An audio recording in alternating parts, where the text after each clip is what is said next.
You can't hear God if you're drunk in the devil's spirit. What does this mean? When you're drunk in the devil's spirit, it practically just means you're lost in worldly things, you're lost in sin, you're lost in substances. Now, I get there is addiction out there. I get that there is things you just can't break that easy. This is different. This is people choosing to sin. This is people choosing to use substances. This is people choosing to live in the world, live for idols, live for things. And so lost in these things, so lost in the world, so lost on these substances, they can't hear God.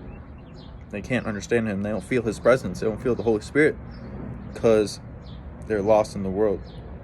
And the only path to God is Jesus. If you're not going toward Jesus, you're going in the opposite direction. Especially with sin and worldly desires. If you're lost in these, if you're drunk, this is why I use the expression drunk. If you're drunk, you're impaired. You don't understand what's going on. Same thing when you're talking about God.